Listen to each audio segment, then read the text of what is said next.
AI를 사용하지 않는 사람들이 없죠. 많이 사용하잖아요. 그런데 대부분의 사람들이 AI를 사용하면 AI가 어떻게 보면 만능이라고 생각하는 분들이 많은데요. 사실 AI도 사용함으로써 얻는 이익이 있으면 좋은 거고요. 만약에 AI를 사용하는데 비용이 더 든다. 그리고 리스크가 있다. 그러면 이거는 뭐가 문제인지 한번 생각을 해봐야 된다는 건데요. 바로 이거를 도어맨의 오류라고 해요. 이게 보이지 않는 가치를 지워버리는 실수라고 하는데요. 2025년도에 AI 도입은 거의 전 세계 기업 중에 88%가 활용을 하고 있고요. 이 말은 확산이 많이 되었다는 거예요. 그리고 왜 쓰느냐? 효율성 증대와 비용 절감. 효율성 증대는 시간 절감, 그리고 비용 절감. 이게 핵심이잖아요. 그런데 이게 잘 사용했을 때 이야기고요. 잘못 사용하면 이게 늘어날 수도 있어요. 이게 바로 히든 리스크, 즉 숨어있는 리스크예요. 이게 왜 나타나느냐면 효율성만 쫓는 자동화의 역설이라고 하는데요. 쉽게 말하면 불완전한 인간이 만든 인공지능이 완벽하지는 않다는 거예요. 이것의 대표적인 게 바로 도어맨의 오류인데요. 직원의 역할이 단순한 일을 하는구나 생각을 해서 AI로 대처를 하는데 여기서 문제가 생기는 거예요. 보이기에는 단순해 보이지만 실제 보이지 않는 게 있기 때문에 이것 때문에 리스크가 발생하는 게 도어맨의 오류예요. 그렇다면 이 도어맨이 뭐냐? 도어맨은 우리가 고급 호텔 가면 도어맨 있잖아요. 문 열어주고 하는데 이런 문 열어주는 일만 한다면 자동문으로 대처하면 돼요. 누르면 되니까. 그런데 보이지 않는 가치가 있다는 거죠. 수상한 행동을 사전에 차단한다는 거. 그리고 이 호텔에 단골 손님이면 또 맞춤형 응대를 할 수가 있잖아요. 또 하나는 손님의 짐 운반이나 택시 호출 같은 거. 아, 이거 내가 대접받고 있구나. 이런 거. 이게 바로 도어맨의 한 역할이에요. 그래서 도어맨을 대체하지를 못하는 거예요. 이게 AI 쪽으로 와도 마찬가지예요. 인간 직원이 만드는 가치가 있어요. 어떤 거냐? 정서적 교감,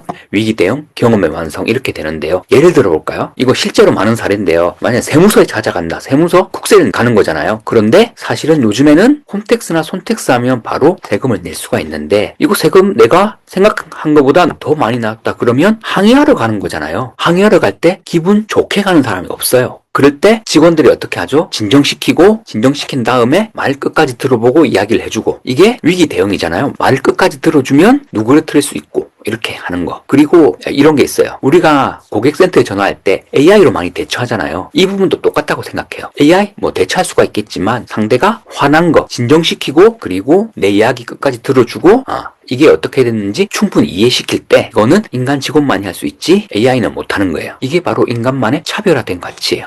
실제로 이런 경우가 있는데요. 글로벌 핀테크 커먼웰스 은행 타코벨 대표적으로 하나 보자면 호주 커먼웰스 은행 여기 관계자가 이렇게 했죠. AI가 인간의 업무량을 줄여줄 것이라는 예상은 빗나갔다. 왜냐? 단순한 건 AI가 할 수 있어요. 하지만 복잡한 문제는 인간 손을 필요로 했고 자동화하는데 남아있는 사람들 부담을 가중시켰다. 그래서 결과는 해고된 45명에 대해 전원 복귀 옵션을 제시했다. 즉 이거는 뭐냐면 인간이 하는 일을 너무 단편적으로 보는 거예요. 우리가 예를 들어가지고 안내데스크 있잖아요. 빌딩 가면 AI로 대처해도 되지 하지만 그게 아닌 거예요. 왜 왔느냐 그거 대처하면 돼요. 그런데 그 상황 안내데스크 상황 예를 들어가지고 세무서다. 그러면 사람이 필요해요. 왜? 그 화난 걸 진정시키고 해야 되잖아요. 그래야지 일을 원만하게 처리하고 방문했던 사람도 원하는 것을 얻어갈 수 있잖아요. 그렇기 때문에 인간이 하는 일이 겉으로 보기에는 단순하지만 단순하지 않기 때문에 이런 현상이 발생하는 거예요. 그러면 AI 대체를 시도한 기업들의 평가는 어떤 거냐? 이게 거의 절반 조금 넘게가 도입 시기가 너무 빨랐다. 어떻게 보면 효율성만 기준으로 판단한 단기적 접근이 장기적인 고객 성과를 훼손시켰다. 왜 그러냐면 AI로 이렇게 했잖아요. 그런데 내가 이걸 해결이 안 됐어. 그러면 찾아가요. 찾아가서 하면 이게 부담이 가중되죠. 이런 거예요. 그렇기 때문에 제일 중요한 게 뭐냐면 어느 정도 AI에 맡기고 그럼 인간은 어떻게 해야 되는지 이게 대체가 아니라 상호 보완적인 관계로 나아가야 된다는 거예요. 그래서 도어맨의 오류를 생각할 때 가장 중요한 게 뭐냐면 AI는 인간을 대체할 때보다 인간의 판단과 결합될 때 가장 큰 효과를 낸다는 거예요. 그래서 상호 보완적인 관계다. 즉 AI를 도입할 때는 도어맨의 오류를 고려해서 해야 된다는 것입니다. 이 말은 기술보다 중요한 가치가 있죠. 겉으로 보는 것 말고 그 속에 숨겨진 가치를 보고 그리고 이런 도어맨의 오류를 반복하지 않으려면 기술 도입 이전에 사람의 역할이 어떤 건지 제대로 이해해야 돼요. 그래서 도입할 건 도입하고 이건 사람이 해야 된다 그러면 사람이 해야 되고 상호 보완적으로 가는 게 가장 중요한 것입니다.